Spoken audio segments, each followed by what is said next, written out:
అమ్మా నాన్న, నేను మీతో కొన్ని విషయాలు చెప్పాలనుకుంటున్నాను. కానీ నా కళ్ళలోకి చూస్తే నేను మీకు ఏం చెప్పాలనుకున్నానో మీకే అర్థం అవుతుంది. చాలా సంతోషంగా ఉన్నాను. మీ ఇద్దరిని వదిలి వెళ్ళాలంటేనే మనసు ఒప్పుకోవట్లేదు. కానీ అది నేను ఒకరికిచ్చిన మాటని నిలబెట్టుకోవడానికి. నీకిప్పుడు మెసేజ్ వచ్చింది. ఒక అమ్మాయి నుండే కదా? ఆ అమ్మాయినే కలుస్తున్నావు కదా? అయితే మేం కూడా వస్తాం. మా కాబోయే కొడల్ని కలుస్తాము. అరే త్వరగా రా, మేం బయట వెయిట్ చేస్తూ ఉంటాం.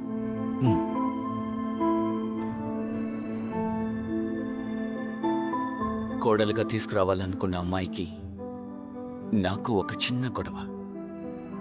ఇప్పుడు ఏ అమ్మాయినైతే కలవడానికి వెళ్తున్నానో తనతో ఉన్న సంబంధం శత్రుత్వం.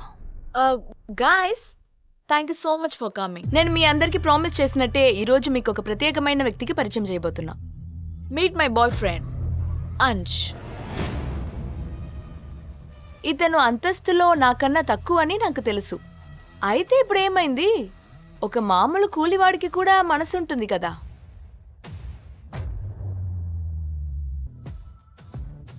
రెంట్కి తీసుకొచ్చిన సూట్ వేసుకొని పార్టీకి రావడానికి సిగ్గుగా లేదు? ఏయ్! అమ్మా జాగ్రత్త. ఈ ఇటాలియన్ పోర్సిలిన్ వాస్ మా ఫ్యామిలీ ఆర్ట్ కలెక్షన్లో భాగం. ఎప్పుడు కాదనుకో, దీనికి డబ్బులు మీరు ఎలా కడతారు? మీ లైఫ్ మొత్తం గిన్నెలు కడిగినా దీన్ని కొనలేరు. నువ్వేమైనా అనాలనుకుంటే నన్ను, దీనికి డబ్బులు నేను ఇస్తాను. Very interesting. మిస్టర్ షా, ఈ వాస్ ప్రైస్ ఎంత ఉంటుందో చెప్పండి. మేడం, ప్రపంచం మొత్తంలోనే ఇలాంటి యాంటీ పీసెస్ రెండే ఉన్నాయి. దీని ధర దాదాపు 90 లక్షలు ఉంటుంది. 90 లక్షలా?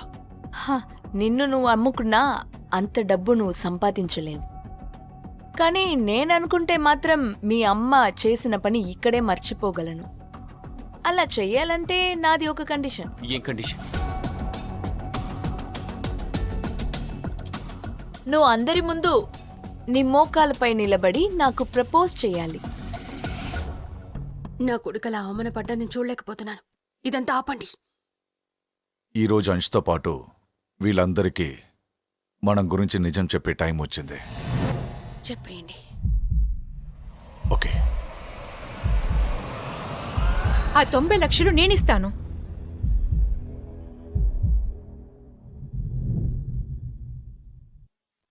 నేను ఆ 90 లక్షలు ఇస్తాను. నువ్వా? నీ పేరు ఎస్ సంథింగ్ అలా స్టార్ట్ అవుతుంది కదా? శాలిని. జస్ట్ రిమైండింగ్ యూ, నువ్వు మా నాన్నకి సెక్రటరీవి. నీ శాలరీ కేవలం 2 లక్షలు.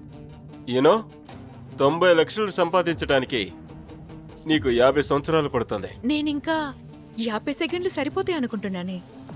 అది నా పేరు చివర ఇంకో ఎస్ ఉంది కదా.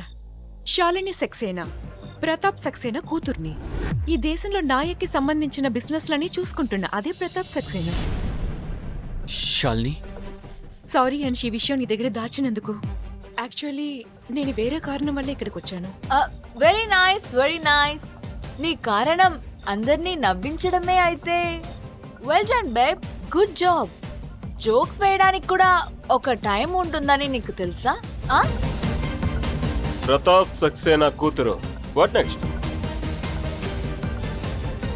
సంజయ్ నాకికి కోడలా? Manager, you're 90 lakhs. Sorry, this decline. What? ఇంకొకసారి ట్రై చేయండి. Okay, sorry, again decline. ఏమైంది మేడం?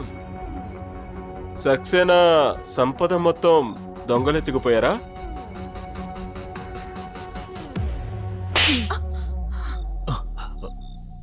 ఇప్పటి వరకు నీకు నా చేతితోనే సమాధానం చెప్పాను. ఇప్పుడు కానీ అంష్ నాకు ప్రపోజ్ చెయ్యలేదు అనుకో, అందరి ముందు నీకు నా బాడీ గార్డ్స్ తో ప్రపోజ్ చేయిస్తా. ఇలా నిలబడి ఎంతసేపు ఈ తమాషా చూస్తూ ఉండాలి? నా కొడుకు ఎవరి ముందు తల వంచకూడదు. బాడీ గార్డ్ ఏంటి? ఏయ్, ఏయ్. అంష్! ఏయ్, వదులు నైనా ప్లీజ్ మా అమ్మ నాన్నల్ని వదిలిపెట్టు. నేను నీకు సారీ చెప్తున్నాను. ఏమనాలనుకున్నా నన్ను మా అమ్మ నాన్నల్ని వదిలే. నైనా ప్లీజ్ వాళ్ళని మాత్రం వదిలే.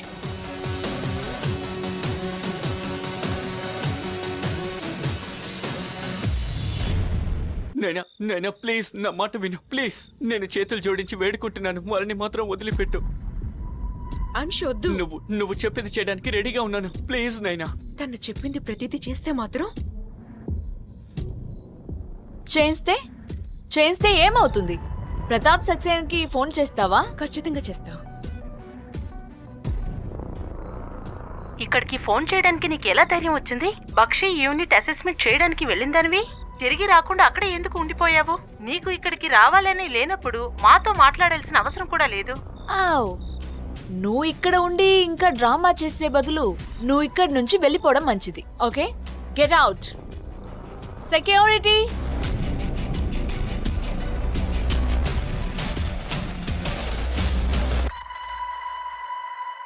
ఈ ప్రశ్నలకు సమాధానాలు తెలుసుకోవాలంటే నెక్స్ట్ ఎపిసోడ్ వినాల్సిందే.